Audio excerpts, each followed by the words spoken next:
Hello, Oilers fans. Austin here with the post-game recap and reaction of the Oilers' 4-1 loss to the Calgary Flames. The Oilers are now 0-3 on the season. The Calgary Flames are 3-0, and this is not the start that I think either fan base expected from either team right now. I think a lot of fans were expecting the Oilers to get off to a hot start and the Calgary Flames to get off to maybe a bit of a slower start. But this is why it's the NHL, and anyone can beat anyone at any given time. You have to play 100% all game to get a win. And for the Edmonton Oilers, initially, they started off very well, but as the game progressed, especially with the coaches' challenges, they lost all their steam. Calgary played a textbook, grindy, defensive shutdown game in the third period, prevented Edmonton from really getting any clean looks. Yes, the Oilers had a couple posts, but we're going to discuss everything.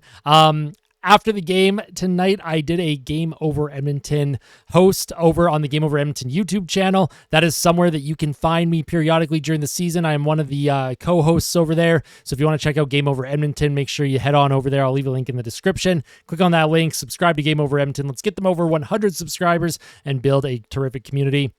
Game Over Network also does shows for every single Canadian market. So if you want to see incredible creators from all across Canada, there's Game Over Edmonton, Winnipeg, Calgary, Montreal, Toronto, Vancouver, and Ottawa. Make sure that you are going and following everyone because it is a great network with terrific content, and I'm very happy to be part of it. But let's get back to the content here on this channel. The Oilers, they lose 4-1. They started off well. The Oilers actually played a pretty good first period. Jeff Skinner got his first goal as an Oiler, which we are very excited about, and the vibes are feeling good. And later in the first period, Corey Perry, he makes it 2-0. But wait, Calgary challenges for goaltender interference, and I'm sitting there and I'm like, okay, where's the goalie interference? Now there's contact. I'm like, okay, yeah, there's contact there. But then the play keeps going, and the play keeps going. Corey Perry is no longer making contact with Calgary's goaltender, Dan Vladar. I'm sorry, I blanked on his name. And then all of a sudden, Corey Perry, he's standing in front of Dan Vladar, and there's no contact being made. Dan Vladar is able to get up. He's able to reset himself. He is able to get into position to make a save. Corey Perry deflects the puck and it goes in. Now, before it goes in, Dan Vladar skated up to where Corey Perry was standing and he put his glove and blocker against Corey Perry's back, reset himself. Puck then deflects behind Vladar. And then I thought for sure that there was no way that they were calling that goal back. I was like, no, there was contact in the paint, but Dan Vladar was given ample opportunity to stand up, reset himself, get himself into that position to save a puck. Corey Perry, he did his job after the initial contact. He got out of the way of Vladar and he stood at the top of the crease. He's just trying to be a net front presence, and I don't think there's anything wrong with that.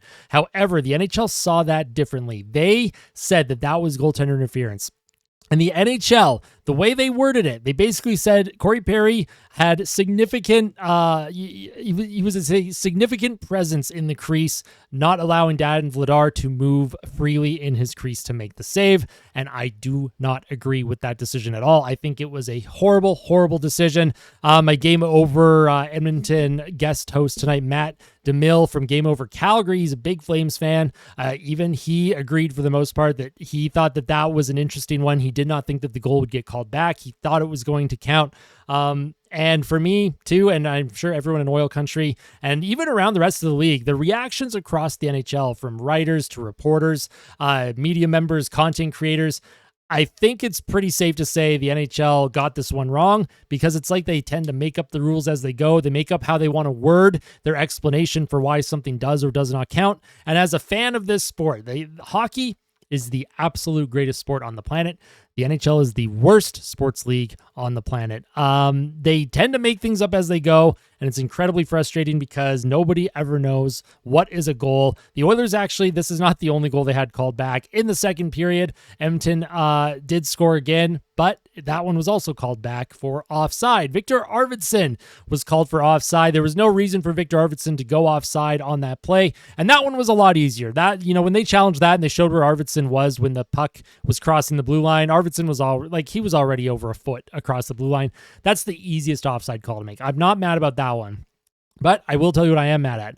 The Oilers' response to having a second goal called back. The Oilers, for the most part, seemed like they were in control of the game until that second coach's challenge. And then that's when the wheels fell off. The team looked deflated. You could feel it. You could sense it. They weren't making passes. Players were trying to do individual things instead of, playing their system, playing structured. Defensively, they were giving the puck up. They were giving up opportunities. Rasmus Andersson for the Calgary Flames. Oh my goodness. He had an unbelievable individual effort, and a lot of people are like, well, that's just a great individual effort.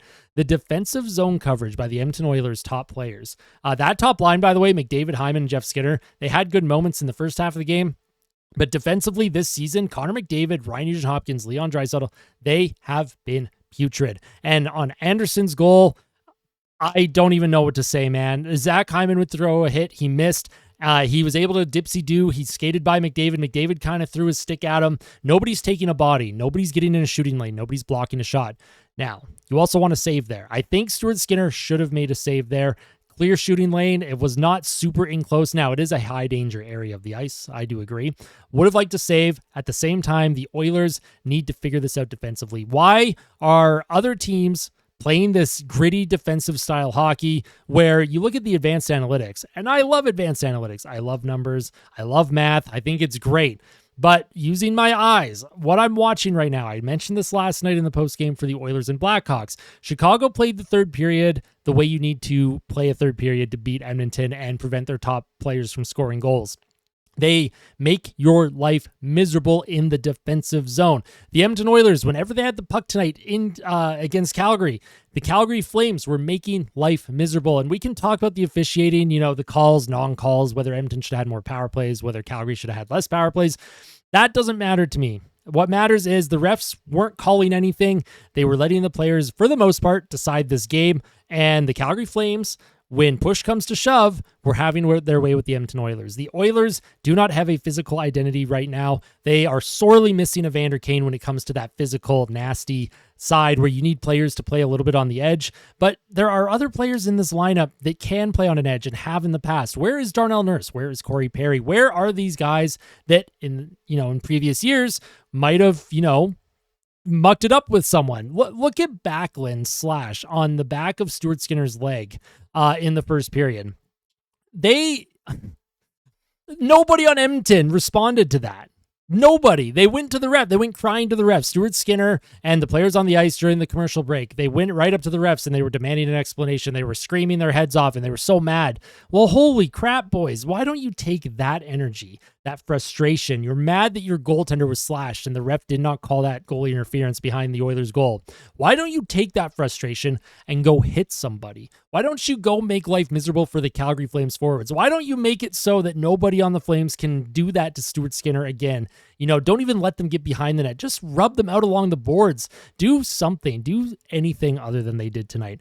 It was an incredibly frustrating game. You could chalk up the first two losses to maybe a combination of bad luck and poor goaltending. But this game clearly shows that the Oilers have something going on right now. Things are not clicking. I don't know if it's because there's a lot of new faces.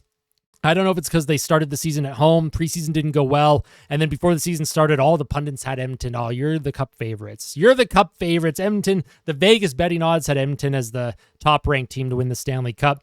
All these panelists, all the Sportsnet crew, TSN, 90% of these panelists around the NHL media sphere predicted Edmonton to win the Stanley Cup this season. And this has some very scary similarities to the 2017-18 NHL season. The Oilers in 2016 and 17, they lost in the second round in Game 7 to the Anaheim Ducks, which ironically had Corey Perry and Ryan Kessler. He had that leg grab, goalie interference that they claimed wasn't goalie interference, but the goalie interference tonight was. Don't ask. Again, that's another thing. I'm not going to talk about it. I don't have PTSD. I've talked to a therapist about this. I'm fine. What I'm trying to get at is after that 2017 playoff run, heading into the 17-18 season, I remember a lot of the media was, predicting Edmonton to be a favorite to be a Stanley Cup contender that year. And the Oilers got off to a slow start, and then they did not rebound. They just couldn't figure things out. Players that previously had been, consistent goal scorers in their career, like Milan Lucic, fell off a cliff. Different players that had good numbers in 16-17. They regressed heavily in 17-18. Now, we knew regression was coming for Zach Hyman. We knew that was happening. We knew regression was coming for a few different players, but I expected some of the other players that they picked up to pick up the weight. Yes, this team has lost some youth. Yes, they've lost some speed. You lost some good pieces. You lost Holloway. You lost Broberg. You lost Fogle. You lost McLeod. I understand that. Sometimes the locker room dynamic gets shaken so much that maybe it takes a while to gel and get going here. But this is the oldest team in the NHL, or second oldest to Pittsburgh, I believe.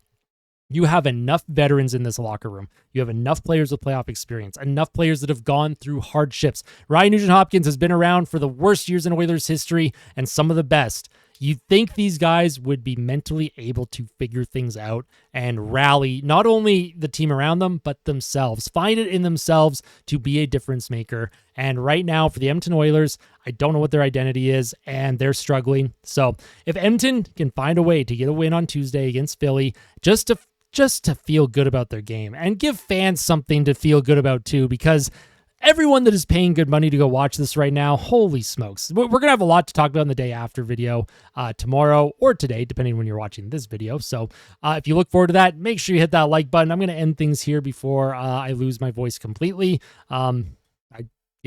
I don't know what to say. Oilers fans, please let me know all of your thoughts in the comment section below. I want to know how we're feeling here in Oil Country, what you think the team needs to do. What do you think they're missing? What do you think they need to work on? Is this a coaching issue, a personnel issue, a goaltending issue? Let me know all of your thoughts in the comment section below. Also, make sure to hit that like button and make sure to subscribe to the channel. We are well on our way to 4,000 subscribers. We are less than 100 subscribers away from 4,000. Incredible milestones, incredible growth, incredible support for everyone celebrating Thanksgiving this weekend. I hope you have a wonderful Thanksgiving full of love and support from friends and family or whoever you're celebrating with. If you don't celebrate Thanksgiving, I still wish all of that for you as well. Tell someone that you love them, Oil Country, and always fight like a kid and fight like Ben. We'll talk soon. See you later.